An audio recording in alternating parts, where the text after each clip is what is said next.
gatya saha tena yati vijnana tattvam guna sanirodam sabhuta sukshmendriya sanikarsham mayam deva mano mayam deva mayam vikayam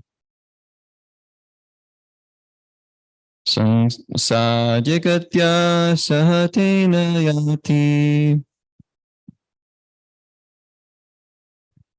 Vijnana tattvam gunasanirodham Sabhuta sukshmendriya sanikarsham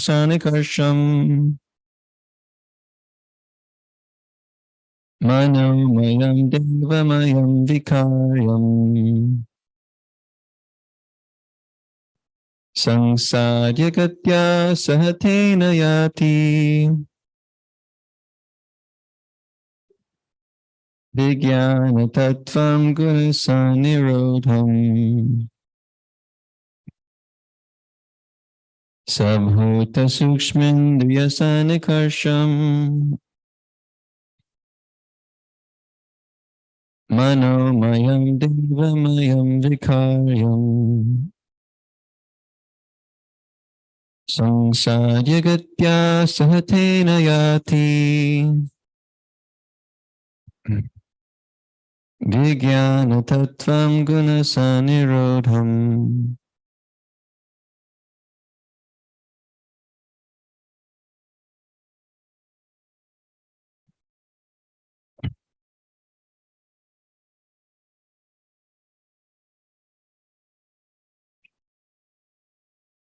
Sabhuta sukshmendriya sanikarsham Manomayang devamayang vikaryam Sangsaryagatya sahatena yati Vijnana tattvam gunasanirodham Vijnana tattvam gunasanirodham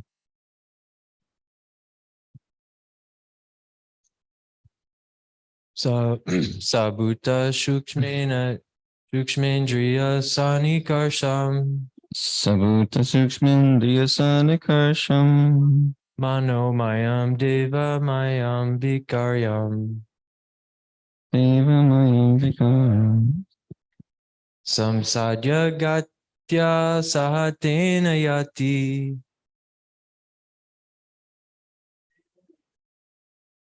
Vijnana tattvam gunasanhirodham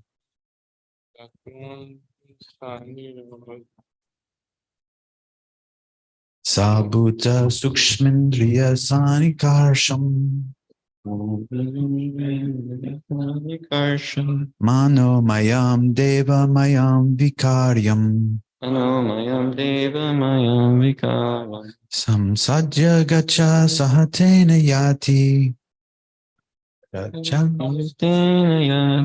Vijnana tattvam gunasanirodham Vijnana tattvam gunasanirodham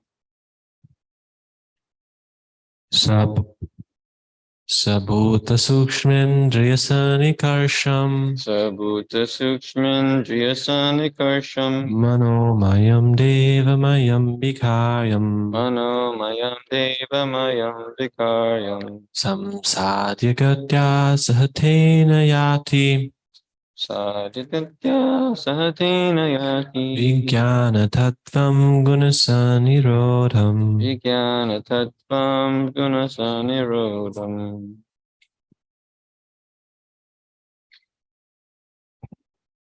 Sabhuta sukshmendriya sanikarsham Sabhuta sukshmendriya sanikarsham Manomayam devamayam vikaryam Mayam devamayam vikaryam Samsadyagatya sahatena yati Samsadyagatya sahatena yati. Vijnana-tattvam guna-sanirodham. Vijnana-tattvam guna-sanirodham.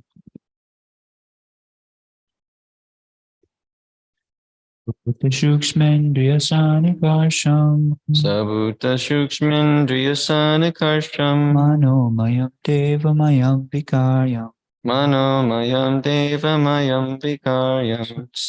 Samsadhyagatya sahatena yati. Samsadyagatya sahatena yati. Vijnana-tattvam guna-sanirodham. Vijnana-tattvam guna-sanirodham.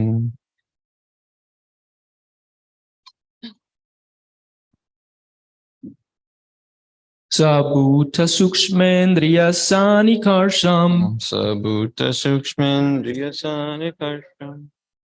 mano mayam deva mayam vikaryam Manomayam devamayam vikaryam. samsadhyagatya sahatena yati Samsadyagatya. vijnana tattvam gunasanirodham.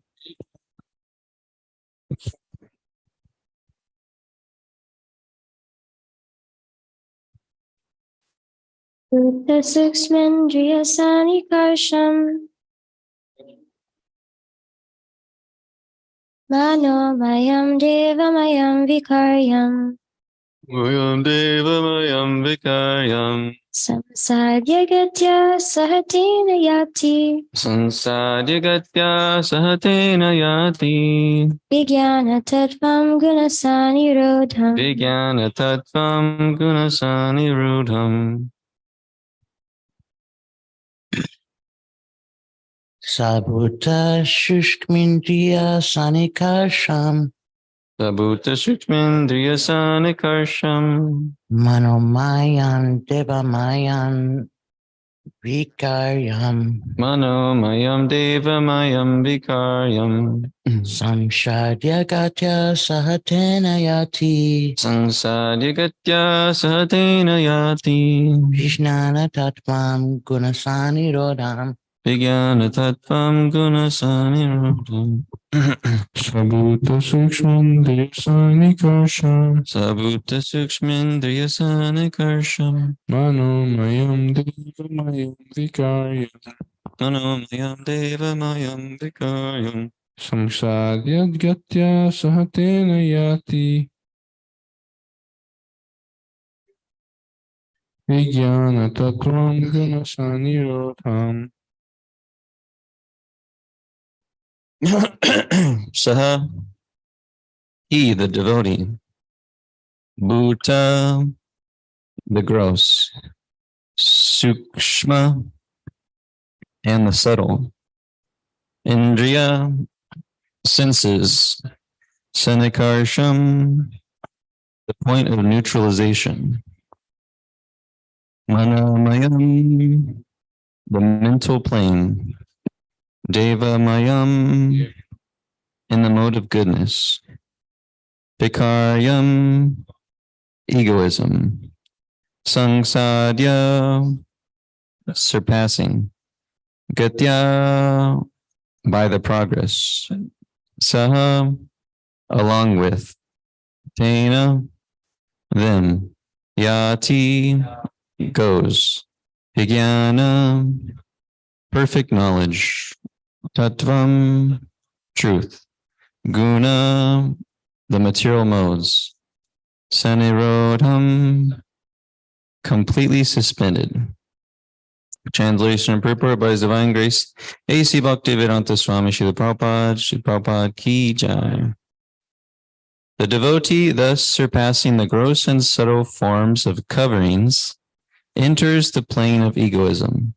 And in that status, he merges the material modes of nature, ignorance and passion, in this point of neutralization, and thus reaches egoism and goodness.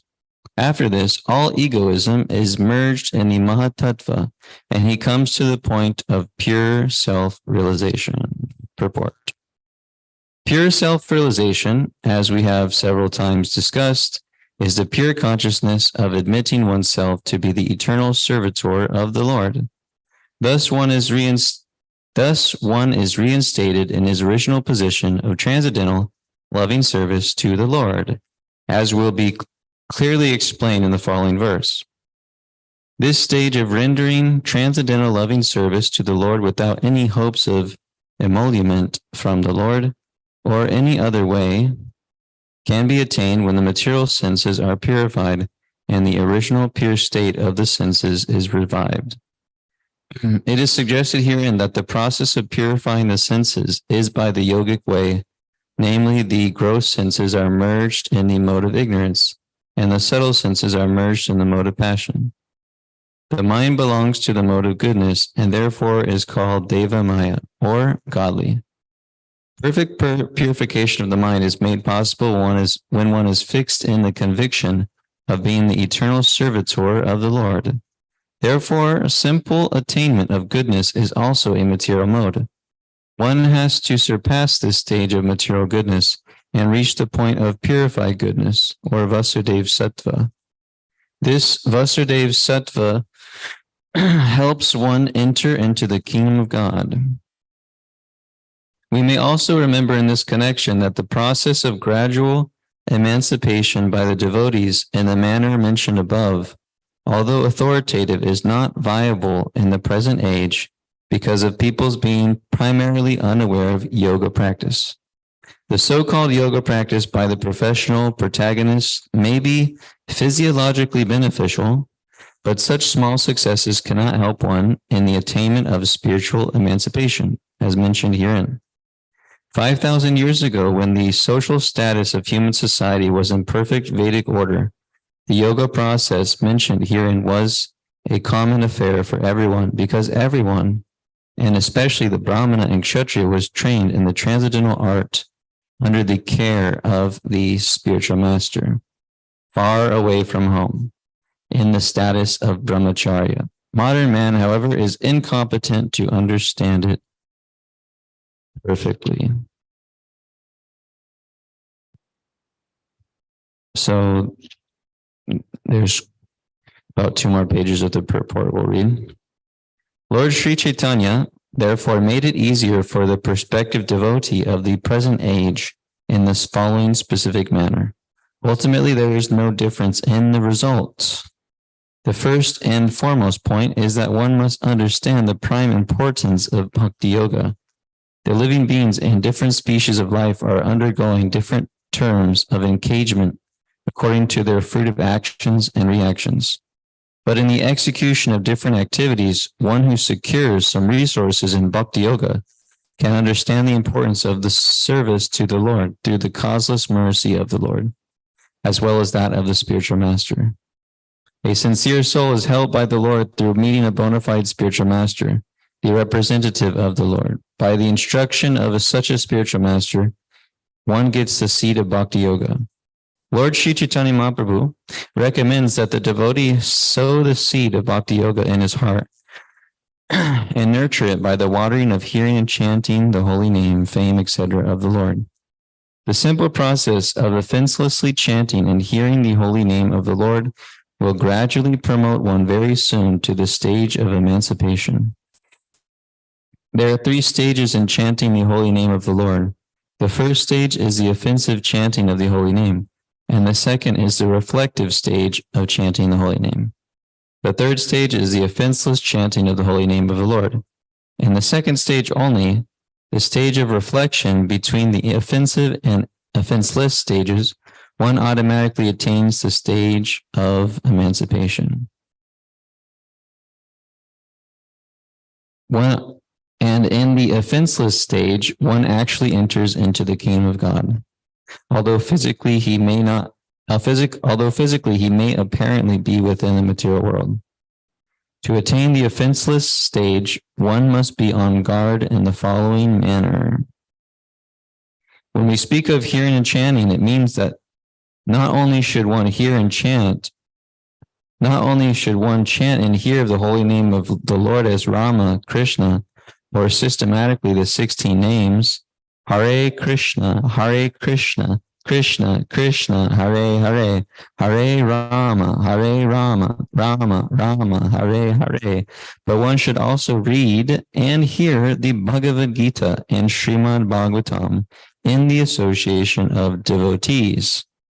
The primary practice of Bhakti Yoga will cause the seed already sowed in the heart to sprout, and by a regular watering process, as mentioned above, the Bhakti Yoga creeper will begin to grow. By systematic nurturing, the creeper will grow to such an extent that it will penetrate the coverings of the universe. As we have heard in the previous verses, reach the effulgent sky, the Brahma Jyoti, and go farther and farther and reach the spiritual sky, where there are innumerable spiritual planets called Vaikuntha Lokas. Above all of them is Krishna Loka, or Goloka Vrindavan, wherein the growing creeper enters and takes repose at the lotus feet of Lord Shri Krishna, the original personality of Godhead.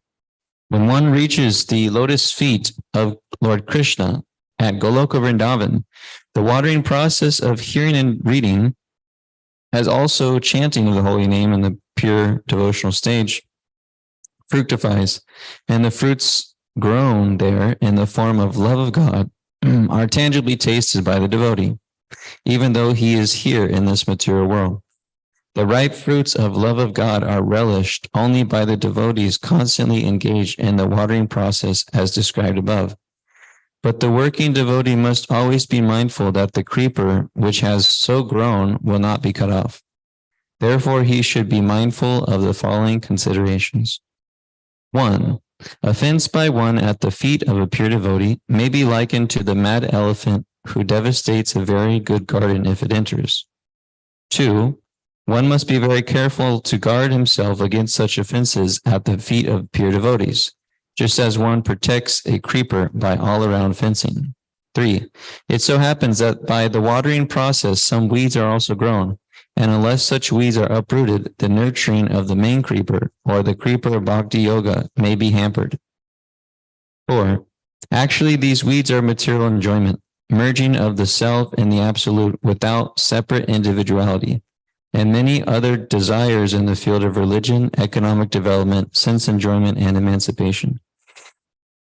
5. There are many other weeds, like disobedience to the tenets of the revealed scriptures, the unnecessary engagements, killing animals, and hankering after material gain, prestige, and adoration.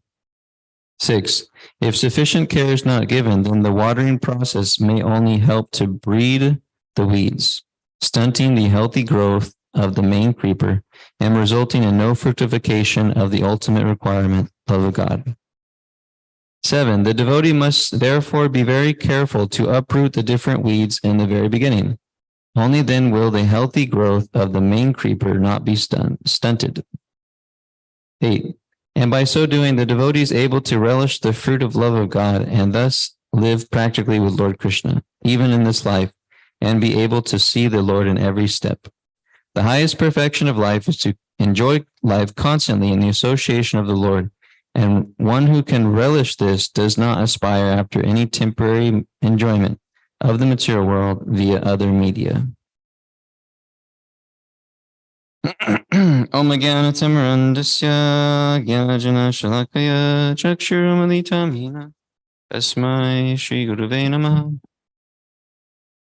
So the translation repeated, the devotee, thus surpassing the gross and subtle forms of coverings, enters the plane of egoism, and in that status he merges the material modes of nature, ignorance, and passion in this point of neutralization, and thus reaches egoism and goodness. After this, all egoism is merged in the Mahatattva, and he comes to the point of pure self-realization. So Prabhupada starts off with the purport with the first sentence: pure self-realization is the pure consciousness of admitting oneself to be the eternal servitor of the Lord. Thus one is reinstated in his original position of transcendental loving service to the Lord. So that's what we're doing in this practice, Bhakti Yoga, Sadhana Bhakti. We're actually acting in our original constitutional position of Jiva Srupa Hare Krishna Nichidas. But the difference is in the conditioned state and the perfected state is that now in the conditioned state, we're acting as servants of Krishna. We're doing things to serve Krishna, but we're not actually purely loving Krishna while we do them. Right? We don't have that purity of hearts, but it comes with time by continuing to practice that service. Then all the unwanted things in the heart become cleansed through the process of watering the creeper, as we are hearing, fenceless, trying to be offenseless in our chanting, and uprooting the weeds of material desires in the heart. So as long as we just continue to have that intention that we're trying to serve Krishna and we're serving Krishna throughout our lives, then surely progress is being made towards that pure self-realization. So no matter what you do in life or what circumstances you're in, the idea is to have that understanding that I'm a servant of Krishna and this is what I'm supposed to be doing. I'm supposed to serve Krishna. I'm supposed to connect this activity to Krishna, to my service to Krishna and the spiritual master. In that way, one can progress in spiritual life towards the ultimate goal, which is to achieve this pure self-realization. And for some of us, it may not be this lifetime where we're able to fully get there. But the idea is to always have that intention of serving Krishna, wanting to serve Krishna. So we see that people that are seemingly on a slow path, right? On a slow path back to Godhead. Even if they just have this desire to serve Krishna and they know they're Krishna's servant, but they know that it's difficult for me to do it. But the fact that they have that desire and intention means that they're making progress. They're in the shower, right? They're getting clean, but it's just a gradual cleansing process. It's it could be very, very gradual. It could be gradual. It could be fast. It could be medium pace. So the devotees, so there's, three classes of devotees. The second class of devotees sees that the innocent people, they may have some innate desire to serve God. So then they give them mercy, which is the Madhyama Adhikari. They give them mercy in the form of devotional service. They engage them in devotional service. They may share Krishna consciousness with them, share knowledge of Krishna consciousness. They do so many things to give them some support in their devotional life. They may counsel them.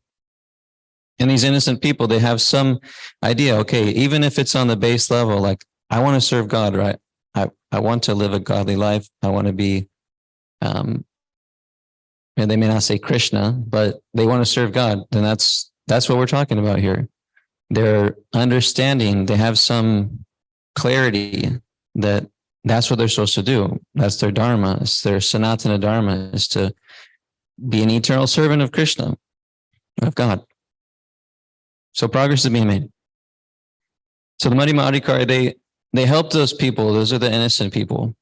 And the Uttama Adhikari sees, even if people aren't having this intention now, still they understand that they are servants of Krishna. They realize it.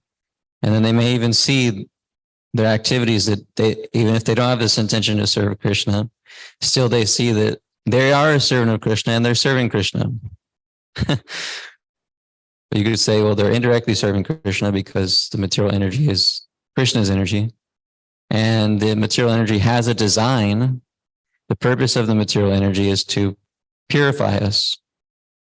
So they're in the service of Maya, but the service of Maya is a devotee, and Maya is kicking them towards a direction, which is towards Krishna ultimately. But it's more of an indirect way. But then the Uttamadhikari sees also that those people that have this intention of serving the Lord, they, of course, they are more partial to, just like Krishna is partial to his devotees. So they give more help, more benefit, more support, because they can actually share Krishna consciousness with them directly. So, yeah, so one has to appreciate, one has to have that vision. And it comes with time, comes with the realization, practice, that even if somebody just is just coming to the temple, or just, even if somebody's just thinking about Krishna once a day, or says Krishna's name once a day, or thinks about Krishna, or thinks about God, I mean, that is a very special thing. It's not some, what's it called? It's not a small thing.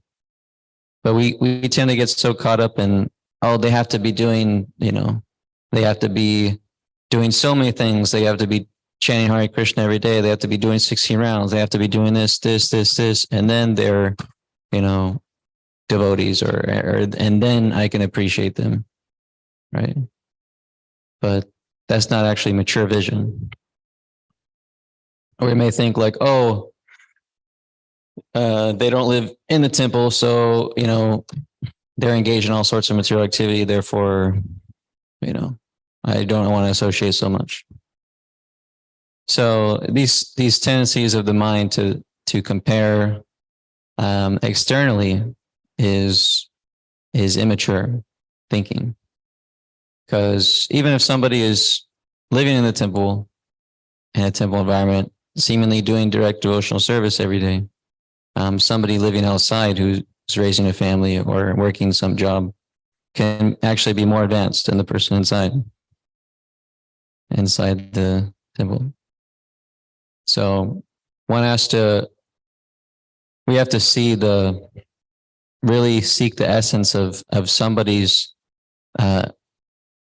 motive in life. And if it's to serve God, to serve Krishna, in any way or shape or form, it's actually an extremely rare thing and beautiful thing. So that is a nice perspective to have. And then when one continues devotional service year after year, you realize like this is no easy thing.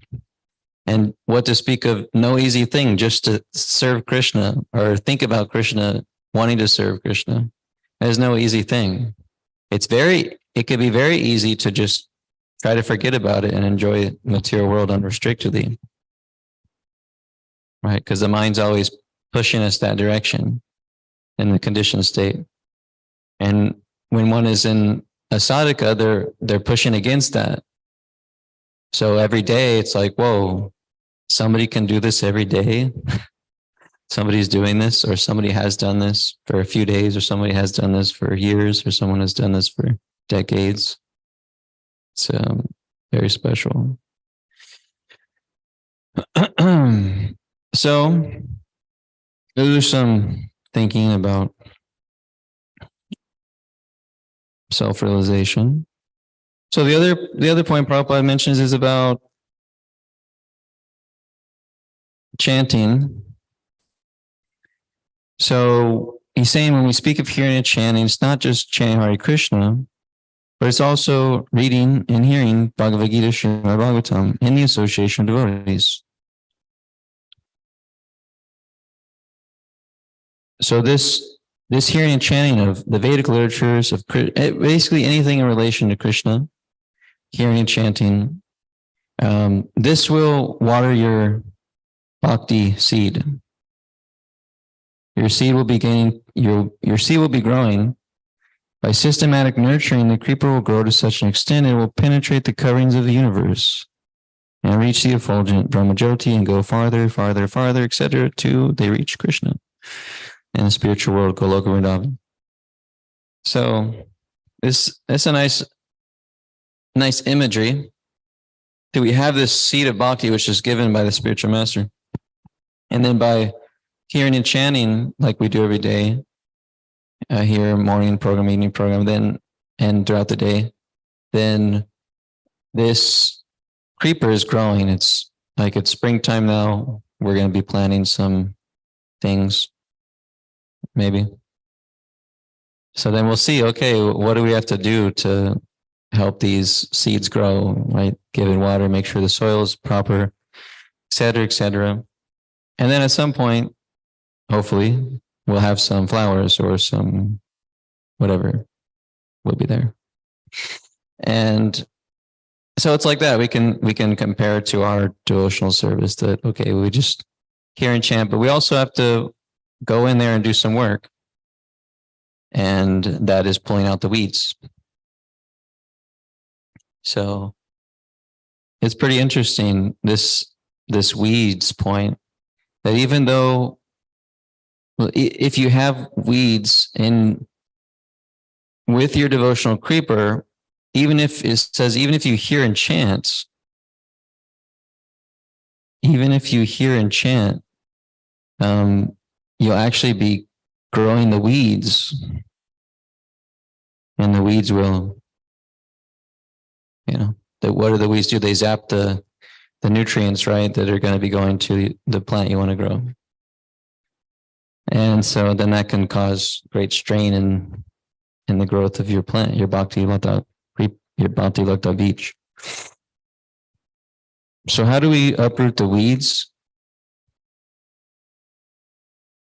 Uprooting the weeds, we have to be introspective in ourselves and our hearts to know what we're being affected by, what anarthas are there in our heart. And we have to relieve them by transcendental knowledge, by consulting Guru Sadhu Shastra, and then adjusting ourselves. Like, let's say, I'm performing this service for the motive of being better at this service than someone else, right? They might have that. And if you're not careful, then it can lead to all sorts of trouble for you, because you'll be making so many offenses and you'll always be envious of another person. And then you keep doing this service, but along with that just continues to be this envy and anger that's cultivated through this person. And you may be doing a great service actually, but in your mind is in the total wrong place. So one can adjust. One has to be introspective in that case, or Krishna will smash the person and force them. But if you're introspective enough, you could think, okay, I'm doing this out of spite, so let me just try to forget about this. Let me adjust. I'm not going to do this. I'm going to try to glorify this devotee who I'm envious of, or whatever. And then you can adjust yourself and try to get rid of that envy in your heart. All right, so actually we're out of time. Srimad Bhagavatam ki jai, Srila Prabhupada ki jai, Gaur Premanand.